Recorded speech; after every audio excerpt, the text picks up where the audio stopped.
আসসালামু আলাইকুম গাইস, এই ভিডিওতে আমি আপনাদেরকে দেখাবো কিভাবে পেওনিয়ার ভার্চুয়াল কার্ডের জন্য অ্যাপ্লাই করবেন।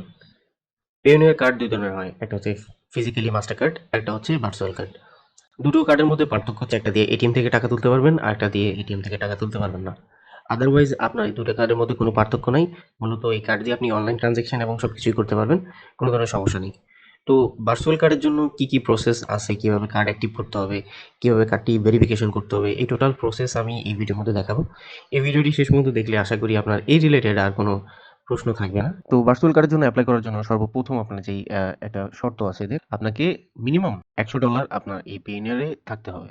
$100 যদি আপনার না থাকে তাহলে আপনি কিন্তু কার্ডের জন্য অ্যাপ্লাই করতে পারবেন না। তো এই $100 আপনি কোত্থেকে নিবেন? আশা করি আপনি জানেনই কোত্থেকে নিতে হবে। আপনি যদি ফ্রিল্যান্সিং করেন, যেকোনো মার্কেট প্লেস থেকে আপনাকে এই $100 লোড করতে হবে। এরপরেই আপনি মাস্টার কার্ডের জন্য অ্যাপ্লাই করতে পারবেন।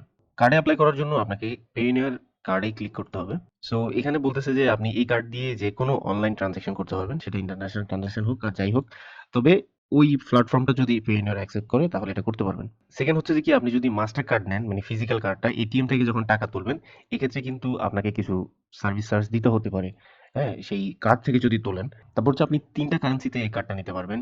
USD, euro and GPT. তো আমরা জাস্ট অর্ডার কার্ডে ক্লিক করব। সো এই জায়গায় আসার পরে আপনার এখানে দুটো কার্ড আমি শো করতেছে, একটা হচ্ছে ভার্চুয়াল কার্ড আর একটা হচ্ছে ফিজিক্যাল যে কার্ডটা সেটা। তো আপনি যদি এই জায়গাটায় ক্লিক করেন তাহলে আপনি দেখতে পারবেন যে এখানে কি কি লিমিটেশন আছে।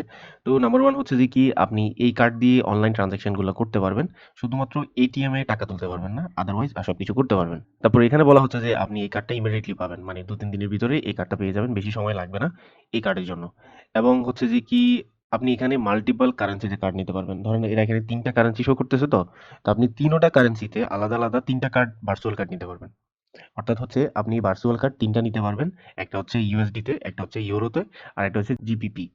তারপর হচ্ছে এটা হচ্ছে আপনার পেইওনিয়ার যেই ফিজিক্যাল কার্ডটা সেটা। তো এটা হচ্ছে ফিজিক্যাল কার্ডটা। তো আমরা যদি এই আইকনে ক্লিক করি, এখানে বলতেছে আপনি এখানে অনলাইন ট্রান্সেকশন গুলো করতে পারবেন, যেটা আপনি এই কার্ডেও করতে পারতেন।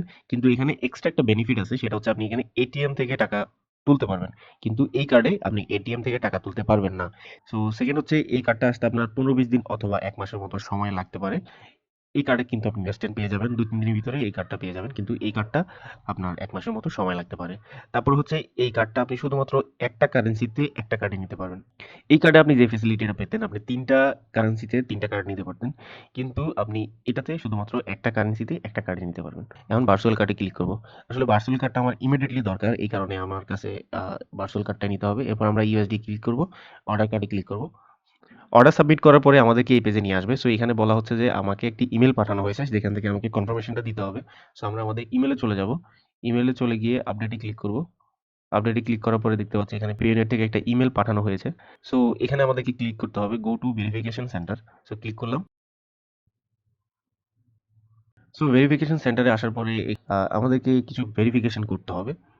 তো এখানে আমাদেরকে অ্যাড্রেসটা ভেরিফিকেশন করতে হবে। তো অ্যাড্রেস ভেরিফিকেশন করার জন্য আমরা সাবমিটে ক্লিক করব। সো ভেরিফিকেশনের জন্য ইউটিলিটি বিল অথবা ব্যাংকের কোনো স্টেটমেন্ট দিতে হবে। অবশ্যই ব্যাংকের স্টেটমেন্ট যেন আপনার নিজের নামে হয়। এখন আমি যেটা করব, জাস্ট এখানে ক্লিক করব। ক্লিক করে স্টেটমেন্টটা আমি অ্যাটাচ করে দেবো এখানে। আপনি চাইলে ইউটিলিটি বিলের কপিও দিতে পারেন। তবে এক্ষেত্রে ইউটিলিটি বিলের কপি যেন আপনার নামে হয়। এই বিষয়টা খেয়াল রাখবেন। অনেকে দেখা গেছে বাড়িওয়ালার ইউটিলিটির বিল দিয়ে দেয়। তো সেখানে তো বাড়িওয়ালার নাম থাকবে। তো এক্ষেত্রে কিন্তু আপনার এই ডকুমেন্টটি অ্যাকসেপ্ট করবে না। এজন্য ব্যাংকের ইয়াটাই দিবেন, ডকুমেন্টটাই দিবেন যেখানে আপনার নিজের নাম থাকবে। সো আমরা সাবমিটে ক্লিক করব। তো সাবমিটে ক্লিক করার পরে এই সাইটটা তো সাবমিট হয়ে গেছে। সো এখন আমরা এখান থেকে ব্যাক করব। আচ্ছা, এখানে আমাদেরকে সেকেন্ড ভেরিফিকেশনটা করে নিতে হবে, সেটা হচ্ছে আইডি কার্ড ভেরিফিকেশন। তো এখানে আমরা ন্যাশনাল আইডি কার্ড দিয়ে ভেরিফিকেশনটা করে নিতে পারি। তো আমরা সাবমিটে ক্লিক করব। এক্ষেত্রে আপনি কি পাসপোর্ট দিবেন নাকি আপনার ন্যাশনাল আইডি কার্ড দিবেন? সো আমি ন্যাশনাল আইডি কার্ডটা সিলেক্ট করব। তো এরপরে যেটা করতে হবে, এখানে বলা হচ্ছে আপনার ভোটার আইডি কার্ডের ব্যাক ফ্রন্ট সাইড এবং ব্যাক সাইড দুটো আলাদা আলাদা আপলোড করতে হবে। তো আমরা এখানে ক্লিক করব ফ্রন্ট সাইডের জন্য। তো আমরা ফ্রন্ট সাইড সামনের সাইডটা ছবি তুলে দিলাম এবং এটা হচ্ছে ব্যাক সাইড। সো ব্যাক সাইডটাও দিয়ে দিলাম। ঠিক আছে? এরপরে সাবমিটে ক্লিক করব। সাবমিটে ক্লিক করার পরে আপনার এই ডকুমেন্ট দুটো চলে যাবে তাদের কাছে। এবার এরা ভেরিফিকেশন করবে। ভেরিফিকেশন করার পরে আপনাকে ইমেলেও জানানো হবে এবং আপনি পেইনিয়ার থেকে চেক করে দেখতে পারেন যে আপনার কার্ড অ্যাপ্রুভাল হয়েছে কিনা। এরপরে আমরা যদি আমাদের পেইনের কার্ডে যে অপশনটা আছে এখানে ক্লিক করি, এখানে দেখতে পাচ্ছেন আমাদের যে ভার্চুয়াল কার্ডটা আছে সেটা পেন্ডিং অবস্থায় আছে, মানে অ্যাপ্রুভাল এখনো হয় নাই, সময় লাগবে। অ্যাপ্রুভাল যখন হবে এখানে অ্যাক্টিভের অপশন চলে আসবে এবং আজকের ডেটটা দেখাচ্ছে আজকে আমরা অর্ডারটা করছি এজন্য। সো দেখা হচ্ছে 3 দিন পরে। আজকে হচ্ছে 3 নম্বর দিন। গত 3 দিন আগে আমি পেইনের মাস্টার কার্ডের জন্য, ভার্চুয়াল মাস্টার কার্ডের জন্য অ্যাপ্লাই করেছিলাম এবং সেখানে কিছু ডকুমেন্ট সাবমিট করেছিলাম। তো তারা 3 দিনের মতো সময় নিয়েছে এবং 3 দিন পরে তারা আমার কার্ডগুলোকে ভেরিফাই করেছে এবং আমাকে অ্যাক্টিভের অপশনটি দিয়েছে। অর্থাৎ আমি এখন আমার ভার্চুয়াল কার্ডটি অ্যাক্টিভ করতে পারবো। সো অ্যাক্টিভ করার জন্য আমি এখানে ক্লিক করব। ক্লিক করলে আমাকে এখানে কিছু পিন দিতে হবে এবং কিছু চেকমার্ক টিক দিতে হবে। তার আগে আমাকে যে কাজটা করতে হবে, আমার যে কার্ডের যে ইনফরমেশন সেই ইনফরমেশন গুলো আমাকে নিতে হবে। এটার জন্য আমাকে এখানে ক্লিক করতে হবে।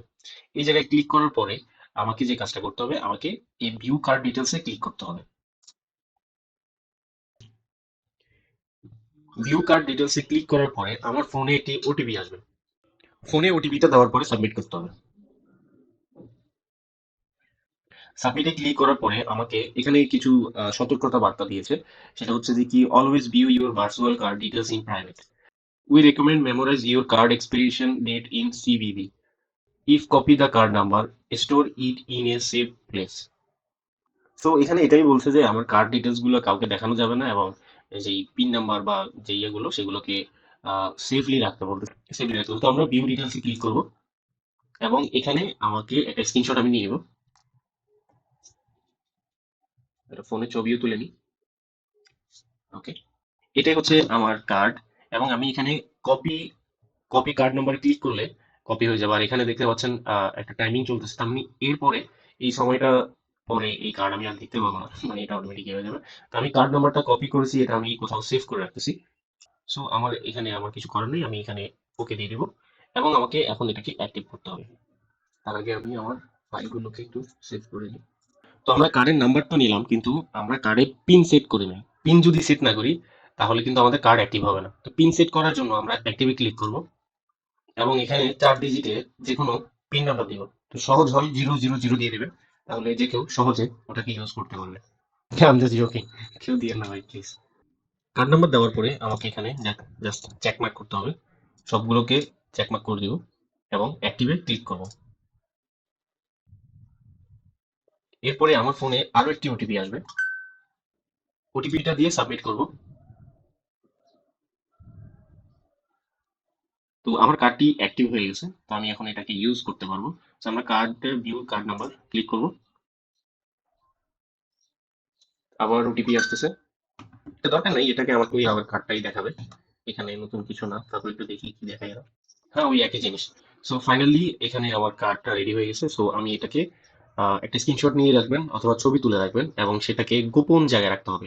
অবশ্যই আরেকটা কাজ করতে পারেন, আপনাকে স্ক্রিনশট নিতে হবে না। আপনি জাস্ট এটাকে কোথাও, এই নাম্বারটা যেটা আছে এখানে একটা নাম্বার আছে, এই নাম্বারটা কিন্তু আমি চেঞ্জ করে দিয়েছি, ঠিক আছে?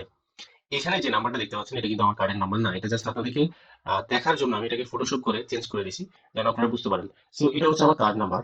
এটা হচ্ছে সিবিবি নাম্বার। এই নাম্বারটা কিন্তু আপনাকে পেমেন্ট করার সময় লাগবে। পেমেন্ট কিভাবে করতে হয় সেটাও আমরা দেখবো আরেকটা ভিডিওতে। সো এটা সম্ভবত আমার ভ্যালিডিটির যে ডেটটা আছে সেটা, এরকম কিছু একটা হয়তো ভ্যালিডিটি দেখাচ্ছে। সো এটাই হচ্ছে ভিডিও। আর সো আমার এই কার্ডটা এখন অ্যাক্টিভ, আমি এখন অনলাইন ট্রানজাকশন গুলো করতে পারবো। আর আপনি যদি মাস্টার কার্ড নিতে চান তাহলে আমি মাস্টার কার্ডের জন্য এরপরে নেক্সট যে ভিডিওটা আসবে সেই ভিডিওতে আমি মাস্টার কার্ডের জন্য দেখাবো কিভাবে আপনি মাস্টার কার্ডের জন্য অ্যাপ্লাই করতে পারবেন। সো মাস্টার কার্ডের জন্য অ্যাপ্লাই করলে আপনার অলমোস্ট 1 বছর, 1 মাসের মতো সময় লাগবে। সো পরের ভিডিও দেখার জন্য আমন্ত্রণ থাকলো। ধন্যবাদ।